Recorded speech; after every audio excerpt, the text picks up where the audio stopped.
আমার চাকরিটা হয়ে গিয়েছে, আমার স্যালারি 20,000 টাকা। বস বলেছে সে যদি আমার কাজে খুশি হয় তাহলে খুব দ্রুত আমার বেতন বাড়িয়ে দিবে। আমার ফোনটা খুব বেশি একটা ভালো না বলে বস আমাকে একটা স্মার্টফোন গিফট করেছে। তাছাড়া উনি আমাকে পুরো মাসের অ্যাডভান্স দিয়ে দিয়েছে। এই দেখো, বাসার সবার জন্য আমি শপিং করে নিয়ে আসছি। 3 বছরের এক্সপেরিয়েন্স থাকা সত্ত্বেও আমি একটা ভালো জব ম্যানেজ করতে পারছি না, আর তোমার কোনো এক্সপেরিয়েন্স নাই, অথচ তুমি শুরুতেই এত বেতন, এত দামি গিফট, মোবাইল। আমার কাছে কোনো কিছু ভালো লাগছে না। ভালো না লাগার কি আছে এখানে? সবার কপালে তো আর সবকিছু থাকে না। এখন আমার কপালে ভালো কিছু আছে তাই আমি পেয়েছি চাকরিটা। It's normal.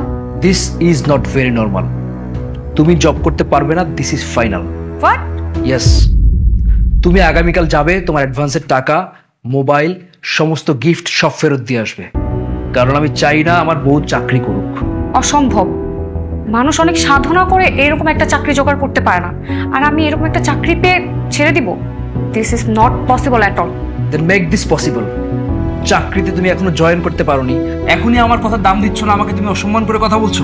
সামান্য ছোট্ট একটা বিষয়কে তুমি কেন টেনে এত বড় জটিল করতেছো বলো তো আমাকে? আমি মোটেও জটিল করছি না, জটিল করছো তুমি।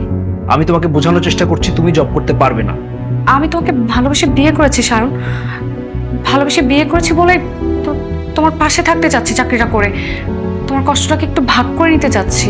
আমাকে এত দয়া দেখাতে হবে না, তুমি চাকরিটা করতে পারবে না, ব্যাস, দিস ইজ ফাইনাল। না, আমি অনেক চিন্তা করে দেখেছি, এই চাকরিটা আমি করব। তোমার প্রমোশনের আশায় বসে থাকলে এই সংসারের অভাব কোনোদিনও দূর হবে না, বাবার চিকিৎসাও হবে না। তাই আমি অনেক চিন্তা করে দেখেছি, এই চাকরিটা আমি করবই, আর এইটাই আমার চূড়ান্ত সিদ্ধান্ত। স্নেহা, স্নেহা,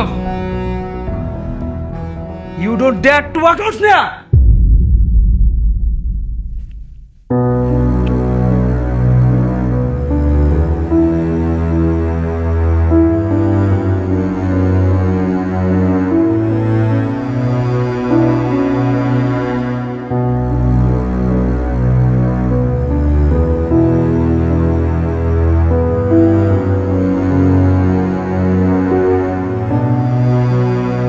আচ্ছা, আজ কত তারিখ বলো তো?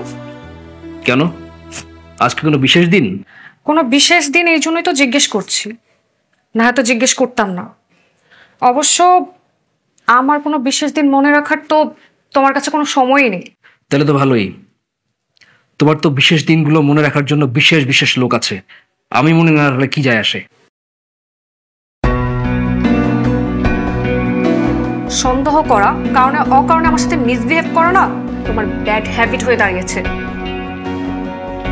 আমি কারণে অকারণে মিসবিহেভ করি? আমি? তুমি কিছু করো না। তোমার বস কেন কারণে অকারণে তোমাকে রাত করে বাসায় নিয়ে যায়? কেন তোমাকে কারণ ছাড়া দামি গিফট দেয়, অ্যাডভান্স বেতন দেয়? কেন বলো? সে জানে না তোমার হাজবেন্ড আছে? তোমার হাজবেন্ড এগুলো পছন্দ করতে নাও পারে, সে জানে না? অবশ্য বসের কি দোষ? তুমি তো এগুলোই পছন্দ করো, তোমার তো তার সঙ্গে এগুলো করতে ভালো লাগে, তাহলে আমাকে কি দরকার বলো? হ্যাঁ চাই, কে না ভালো থাকতে চায়? আমিও ভালো থাকতে চাই। আমার কি প্রয়োজন, আমার কখন কি মন চায় তুমি কখনো জানার চেষ্টা করছো? একটু বোঝার চেষ্টা করছো? করনি। আসলে তুমি তোমাকে ভালোই বাসো না।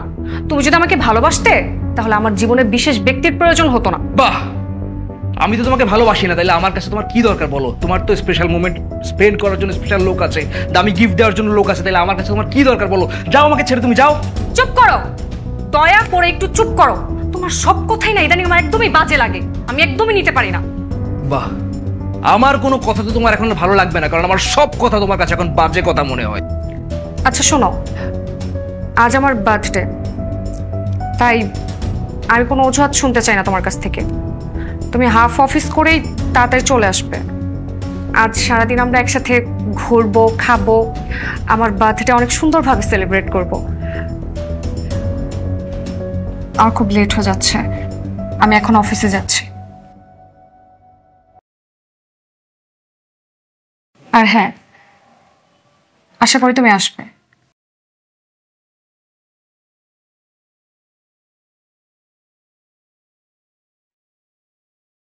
তুমি আর আগের মতো নেই স্নেহা, তুমি অনেক বদলে গেছো, কিন্তু বিশ্বাস করো আমি এখনো তোমাকে আগের মতো ভালোবাসি।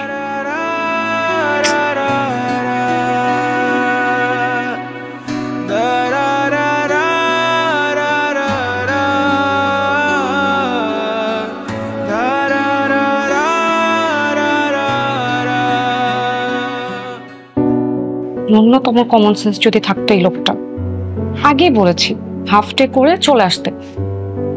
এখনো কোনো খবর নেই।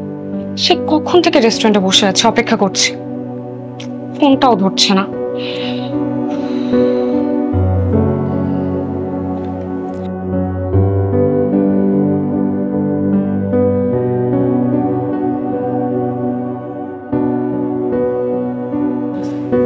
স্টুপিডটাকে আরেকটা ফোন দিয়ে দেখি ধরে কিনা।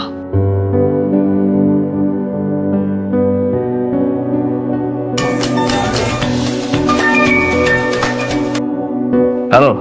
কোথায় তুমি? সে কখন থেকে আমি তোমাকে ফোন করে যাচ্ছি, ফোন কেন রিসিভ করছো না?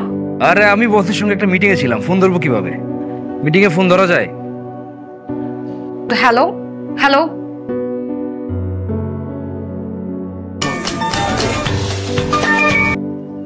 হ্যাঁ মা। শাহেন, বাবা কই তুই? মা আমি অফিস থেকে বেরোলাম মাত্র। তুই তাড়াতাড়ি বাসা, তোর আব্বা তোর কেমন করতেছে, আমার অনেক ভয় লাগতেছে বাবা। কি হয়েছে বাবার? মা হ্যালো, রিক্সা। ন্যূনতম কমন সেন্স যদি থাকতো এই লোকটা, আজকে বলেছে হাফ ডে অফিস করে চলে আসতে, এখন পর্যন্ত কোনো খবর নেই। সে কখন থেকে রেস্টুরেন্ট অপেক্ষা করছে।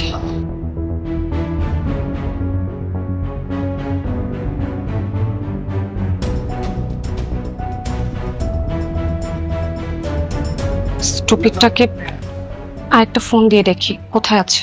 ম্যাম, আপনার গেস্ট আসতে কি আরো কিছুক্ষণ সময় লাগবে? আপনাদের কি সমস্যা হচ্ছে? তাহলে আমি টেবিল ছেড়ে দিচ্ছি। আসলে আমার গেস্ট আসতে যে কত সময় লাগে বা আসবে কিনা আমি বুঝতে পারছি না।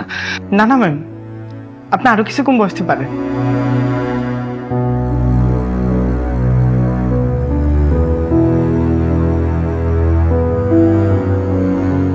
সবই বুঝি, না আসার সবকিছু বাহানা। তুমি যে আসবা না সেটা আমার ঠিকই বোঝা হয়ে গেছে।